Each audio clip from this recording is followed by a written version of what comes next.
And then he acted. And he's like, I can do it.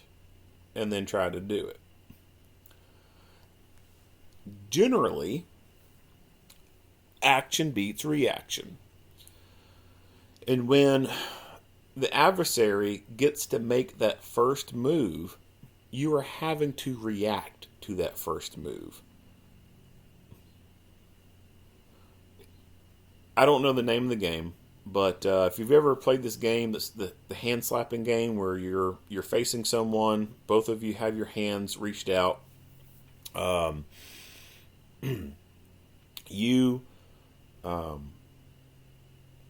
You have your palms facing their palms, right? And let's say that your palms are facing to the ground and their palms are facing to the sky. And it could be the other way around. It doesn't matter. But the way I've always played it was if I'm going to be the one reacting, my palms are facing down to the ground. And the person who's going to be doing the slapping, their palms are facing up towards the ceiling. But our palms are close to each other, right? Like hand on top of hand. The person who does the slapping gets to obviously make the first move. So they have to move their hands out from under your hands, come over the top, and slap the top of your hands.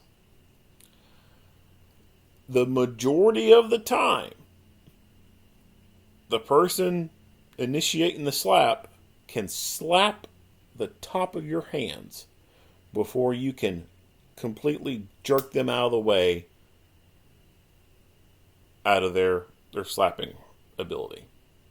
The majority of the time, they can slap you before you can take your hands away.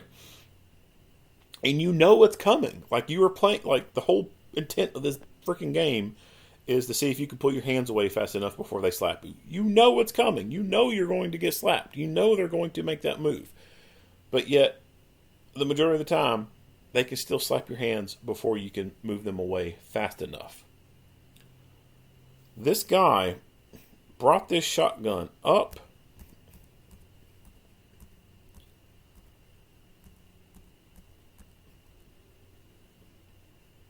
very quickly. And yes, the officers were able to shoot before he had the muzzle pointed at them, but he was still able to get that muzzle pointed at them. And I would imagine that probably what we see here, the shiny end, is probably the end cap to the tubular magazine on that shotgun. And I mean, it's pointed right at them. So you can see, let me move the mouse.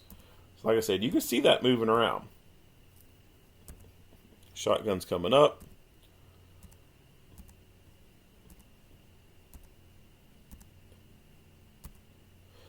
And then that it looks to be like that bright dot right there, I think is probably the end cap for the tubular magazine on the shotgun, because you see that it moves from that spot right there, and as he's bringing it up, boom, it's now oriented in this fashion. So, yeah, the officers did get to shoot before he got it all the way up, but he still got it up. What if he either A, he intentionally pulled the trigger once that gun was up and pointed in their direction, or it was just an involuntary pulling of the trigger. Either way, doesn't matter. But let's say one of those happened while the muzzle is orientated towards the deputy. And let's say that shotgun had a slug in it. And that slug popped that deputy in the face. He's done.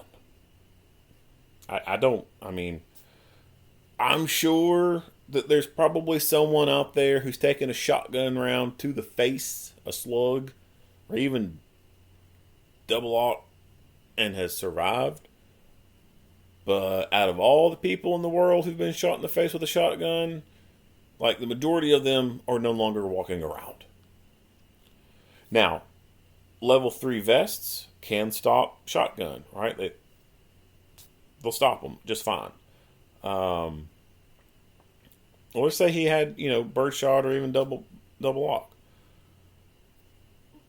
Yeah, some of those could have gone into the vest, and yeah, the vest would have been able to stop them perfectly. But the face is not covered.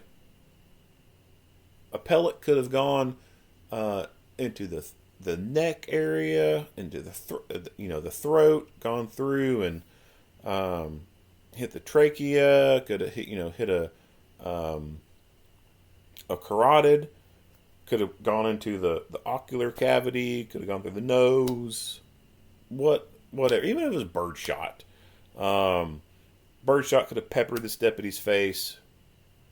He might have survived that, but he'd probably be blind for the rest of his life. It would have, the pellets could have gone to the eyes. Serious physical injury. So that's why I have such a problem with them not initially shooting this guy when he made that overt, distinct, direct decision to arm himself with a shotgun. As soon as he started pulling it away from the tree. Don't give a shit he put it behind his back. But the minute he grabbed that and put it, they should have ventilated him right then and there.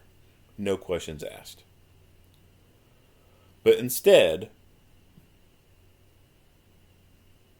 they wanted to try an unrealistic approach to verbal de-escalation in a deadly force encounter. And their over-reliance, their overzealousness of wanting to stay on this path of verbal de-escalation caused this situation to escalate the way it did. It caused it to get to this point where the suspect's shotgun muzzle is pointed at the deputies. And it created a situation to where if either he intentionally wanted to pull that trigger or had involuntarily pulled the trigger from a sympathetic nerve reflex, could have sent a shotgun payload into one of these deputies. Best case scenario, it would hit their vest and then they would survive. Worst case scenario, hit them in the face and either kill them or kill one of them or seriously physically injure one of them for the rest of their life. I.e., be blind for the rest of their life. Totally unnecessary for it to get to this point. Like I said, the minute he grabbed that shotgun, they should have ventilated his ass right then and there. Do not give them the opportunity to sit there and plan how they're going to murder you. Don't give them that edge. Don't give them that. Why? A fight for your life is not a fair fight.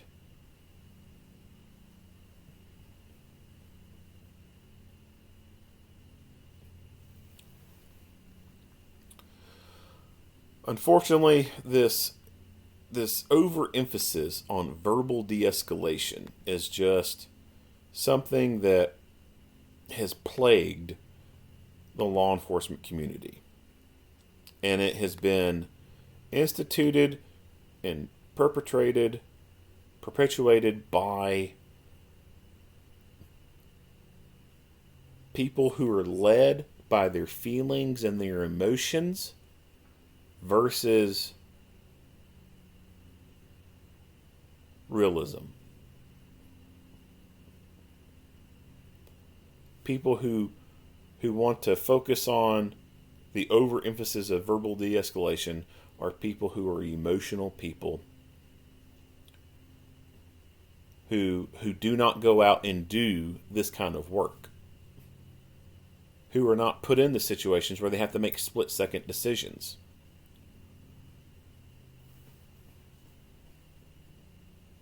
It's always it always seems to be the people who are huge proponents of all verbal de-escalation and just wanting to focus so much on that and never stating that yes, physical force is a form of de-escalation. It's always those people who just want to have the over-reliance on verbal de-escalation are the people who never go out and do this line of work. They're all office kind of people. And they're emotional people. So yeah, verbal de-escalation can be attempted. And it should be attempted in many cases. But there are times where you're wasting your breath. You're playing Russian roulette, essentially.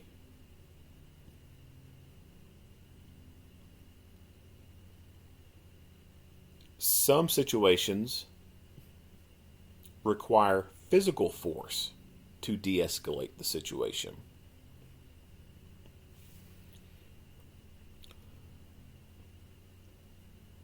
And that's where I think a lot of people get it wrong. They think that de-escalation is just verbals only, and that it should stay with verbals. No. Using physical force can de-escalate a person.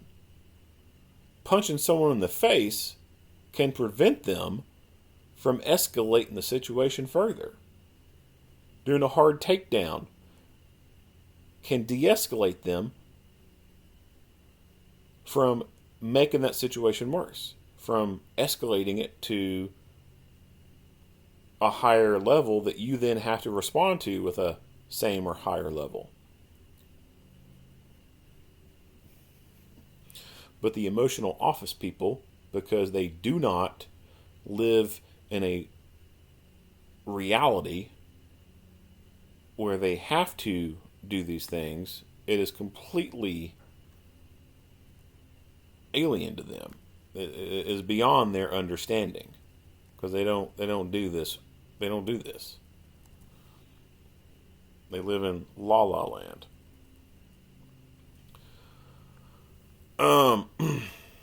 One more thing. So this officer is still holding his handheld light. Now I can't see very well what's on here. He could have the therm switch on there, a little ring kind of contraption. He does have his weapon-mounted light activated, and it kind of almost looks like he's sort of getting a bit of a two-handed grip, so you could have the switch, therm switch on there. But generally, it's a good option. It's a good idea to jettison things out of your hand to get a good two-handed grip on your gun. With these size flashlights, you can get what's called a therm switch on there. Basically, at the tail cap end of the light, it has a ring shape on there, and you can put your finger through there, and you can flip the light into an ice pick grip in your hand, and use your thumb to activate the light like normal. And then when you need to go to gun, you can flip it forward to where the body of the flashlight swivels out from the palm of your hand and is then laying across the top of your fingers on the outside, kind of like brass knuckles in a way. And that kind of orientation is where it lays at.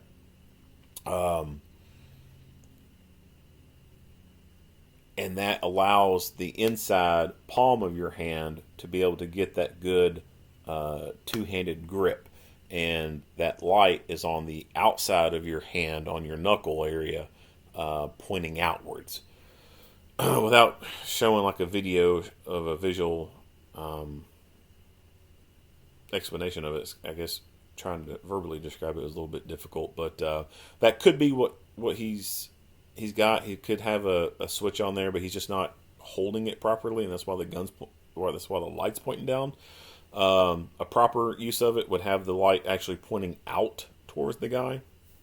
So I don't 100% think this guy has one of those rings on the flashlight. I think he's just kind of holding the light.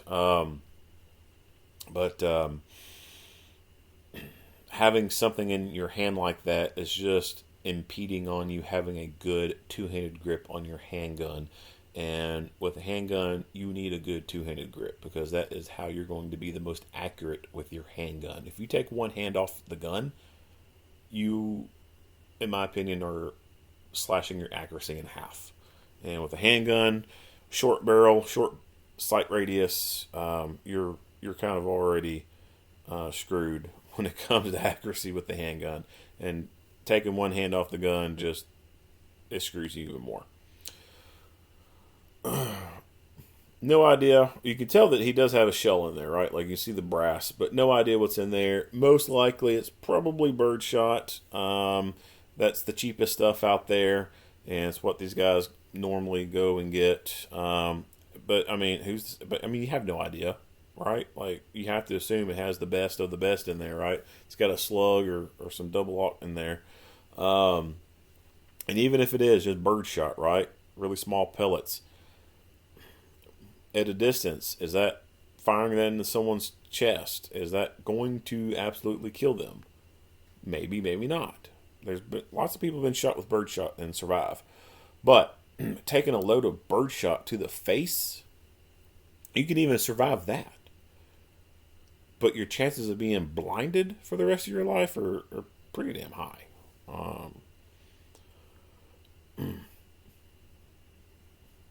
So again, as soon as that dude grabbed that damn thing, they should have ventilated him.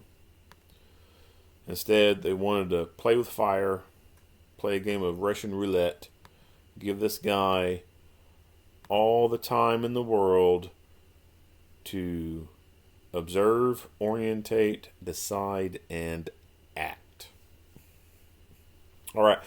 That is it. If you like what you hear and see, go ahead and give me a like and a share. If you haven't already, hit the subscribe button and stay tuned for more Monday quarterback videos. Earl Henderson, Primordial Defense. Thank you for watching.